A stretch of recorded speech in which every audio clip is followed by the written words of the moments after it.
video on faffing around with some potato bread. Again, maybe for the last time, but what can I see? So I've been faffing around with potato bread, wanting to put more potato into bread. You can only put a certain amount of potato into potato bread because of the water that's in the potato. So you couldn't possibly use a 50% potato, 50% flour recipe, because there'd be too much water in the potato and it would just make the dough too soft.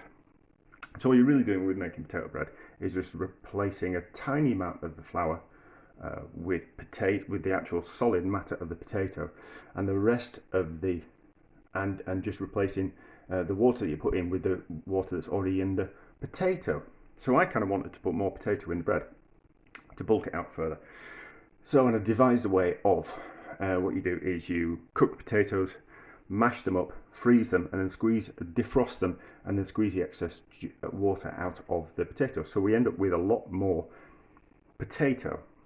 Now, because we're putting more potato in, we have now lowered the amount of gluten that's in the bread, so it's not as glutinous.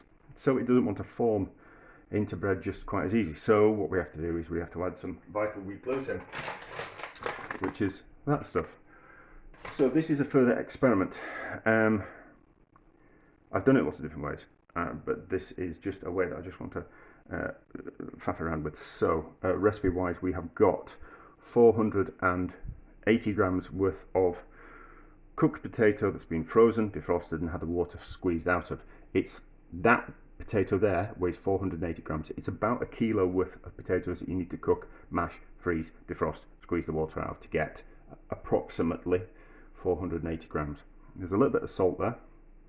There is some old sourdough starter, which was kind of dying, so I had to rejuvenate my sourdough starter. So I'm not going to waste a sourdough starter because there's loads of flavour in it, but I'm not going to use the yeast from the sourdough starter. So this is some leftover sourdough starter. There is 300 grams of sourdough starter there, although it's not really starter because it's not going to start anything because the yeast has died in it. So that will be 50% flour, 50% water. So there's 150 grams worth of flour in that starter and 150 grams worth of water, mixed in together, obviously. We've got some salt over here. Then we have got in this container here, we have got one 7-gram packet of yeast, which is on the top. We've got 150 grams worth of strong bread flour, and we've got 150 grams of vital wheat gluten. So we just need to mix those in now, just so it all mix into the rest of the ingredients just a little bit easier. What happens is the vital wheat gluten wants to just all kind of like clump up together and just form one gelatinous, glutinous ball. So we kind of want to get around that by just mixing it into the flour. And then, because I've put more gluten, vital wheat gluten in this time, I think we need to up the amount of water that we're putting as well. So I'm going to do this. I'm going to mix that into like that. Just give that a little bit of a mix, and then put flour on top. We've mixed that salt in, so it's not going to kill the yeast. And then we'll just give that a rough mix in together, just to get it kind of equally distributed throughout it all. Now, the first time I made this, there was enough liquid in the potato to not having to add any more. Even though we'd squeeze the excess liquid out of the potato, there was still enough liquid in the potato that there was enough liquid to form the dough. But because we're putting vital wheat gluten in now, it wants to soak up more liquid. So there's no way that's ever going to form a dough. So that would be 25 grams, and that would take up to the original amount of water. That's still not enough. So we've got another 150 grams here, which should be enough liquid to bring this dough together. Now, because I've done this with just an active sourdough starter in the past, the only problem with that is that a sourdough starter needs wheat flour to live off. I'm sure this will be fine. Yeah, so it needs that's how a sourdough starter forms, through wheat on wheat flour. So I have found that you can't take different types of flour. So you couldn't take a rice flour and use a sourdough starter in rice flour, because it's a different type of flour, and the yeast in the sourdough starter hasn't got, well, yeah, it's a yeast in the sourdough starter hasn't got anything to feed on, so it dies. So if we're making the potato bread, we need to add a certain amount of, well, that's come together quite nicely, isn't it? So we need to add a certain amount of wheat flour so the sourdough starter has something to feed on. The only problem is it took forever to ferment and it wasn't particularly very good. So this is why we are using a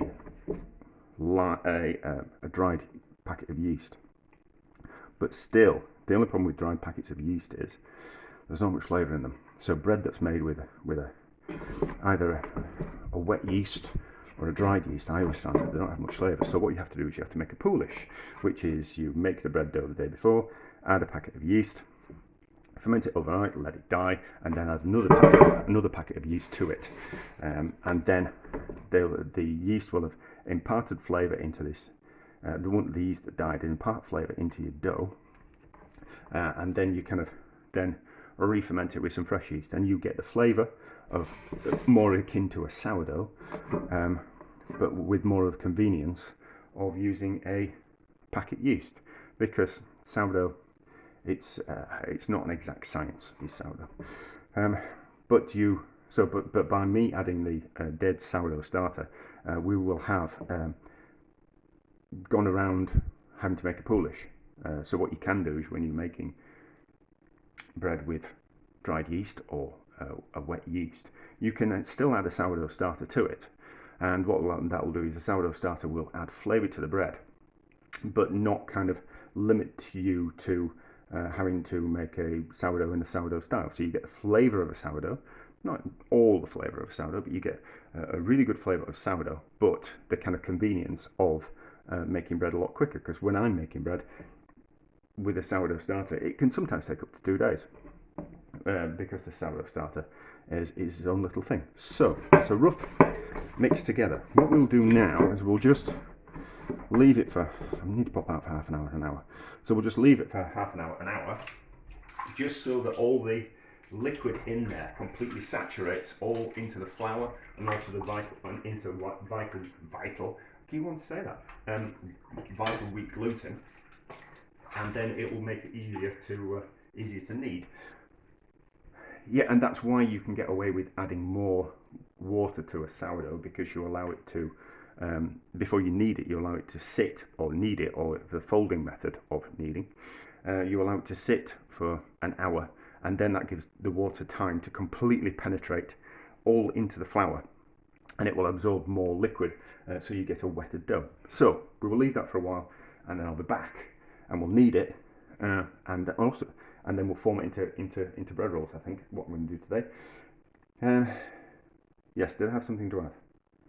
No, yeah. So the other things with fast acting yeast is, you normally, when making bread, you knead it, allow the bread to prove for an hour, knock it back, and then form it into the shapes, and then bake it once it's got to the doubled in size. But because we've added so much potato, it makes things just a little bit more tricky to kind of deal with. So a shorter first fermentation, so it won't double in size. It will start to ferment. It will start to ferment already. But just the hour of allowing it to, I forgot what the word is, for the water to absorb into the flour and slightly ferment is enough that we can then knead it and form it into shapes immediately, and then let it prove double in size, and then bake it, and we'll that's the way we can kind of do it. But anyway, we're back in an hour, but it will be instantaneous. For you, it'll be now.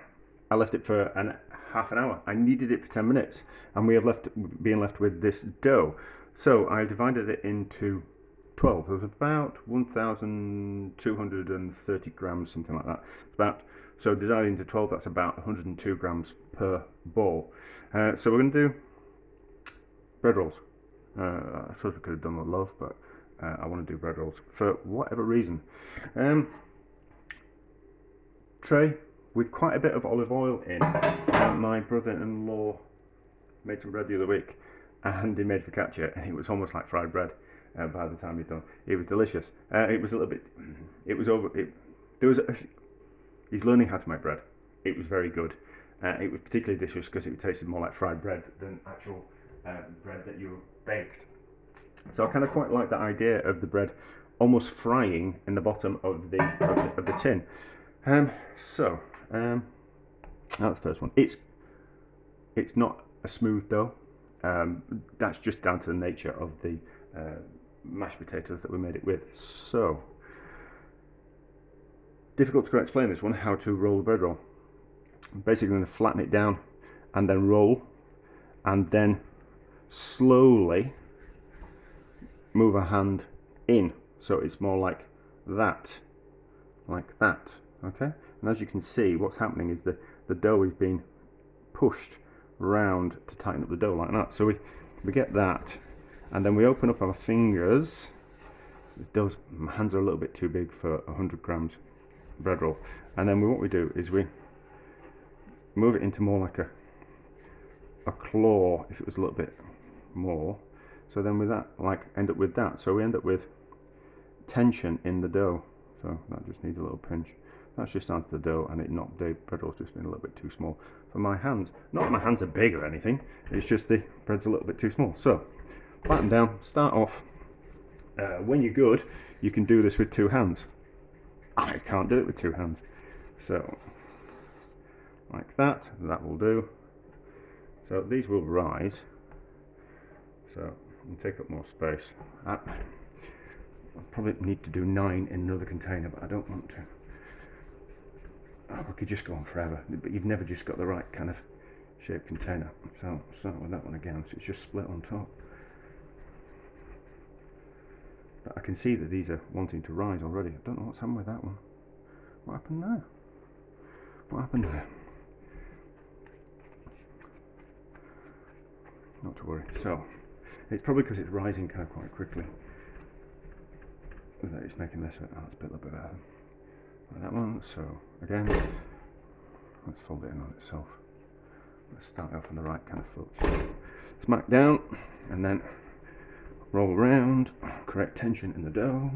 When we correct tension in the dough, that's what gives it that spring into life. And if we're to slice the top of a loaf, when it's got tension in it, we get that lovely split. But these aren't loaves, are they? These are bread rolls.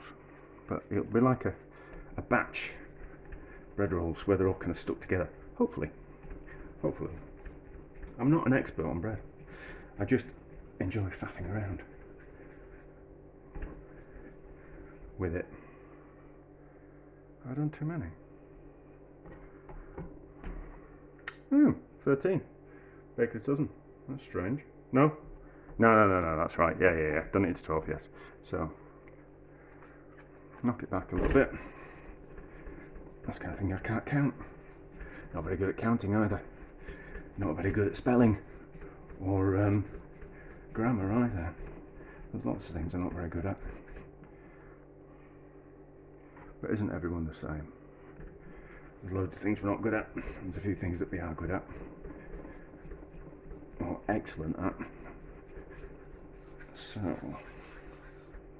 that was fine. So you get the idea of what I'm doing. I always think when you're watching people how to do something, if you're really talented, you just do things naturally, and it's very difficult to kind of transfer that knowledge over. So I always kind of think if we could do things slower and we can do it multiple times, and then you get a better idea of how something's actually been done. A butcher once tried to show me how to make a tie a butcher's knot, and he did it so fast that I still couldn't do it after he showed me like 3 or 4 times, and it just stuck with me. You know, that if you're teaching something, you need to be able to kind of explain it so someone can kind of understand, and slow it down so someone can kind of grasp the idea. Some people don't need that, but lots of us do. Lots of us need multiple showings, and then you kind of also, with a lot of things, you need to work it out in your head how you actually do something. And like, I can't tell you how dough to stop dough from sticking to your hand. It's just something when you've baked a lot of bread, You just know how to handle the dough in a certain way that it no longer sticks to your hands. But I couldn't tell you how, and I couldn't tell you why.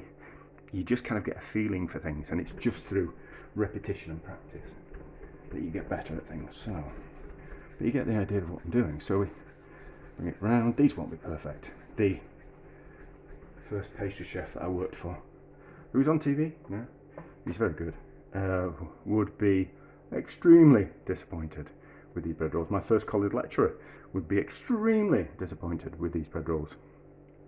And one of the chefs that I worked with, who used to bake bread fresh every day, he would be very disappointed with these bread rolls. But I'm not selling them. It's only going to be me that's going to eat them with, and if they're ready in time, my sister and brother-in-law. It's a bit more, does that one? So it doesn't really matter, and I'm much more interested in how things taste. I'll start with that one again. We can see you could always start again.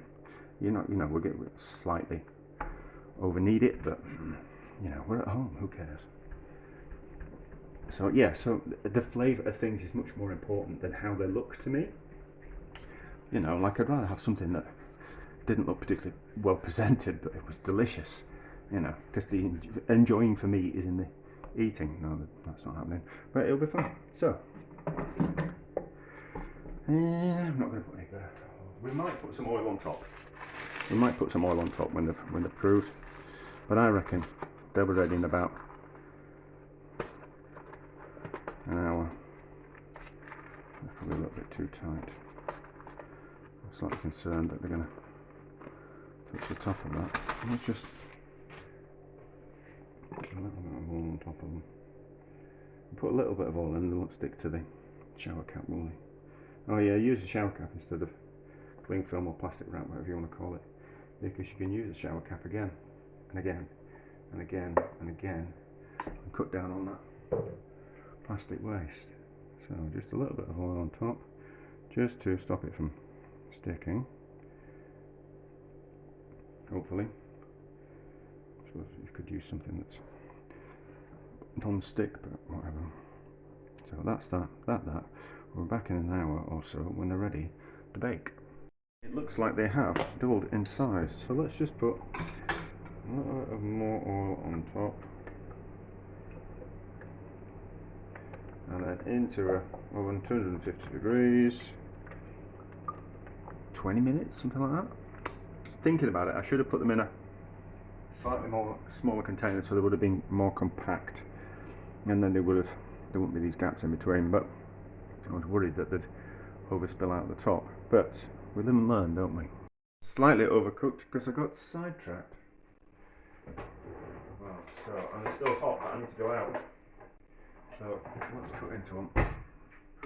This one's overcooked. Look good.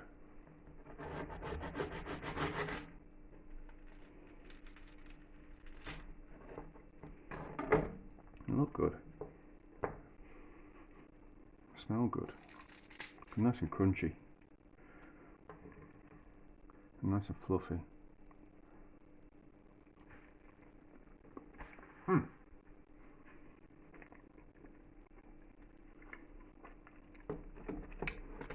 Delicious loaf.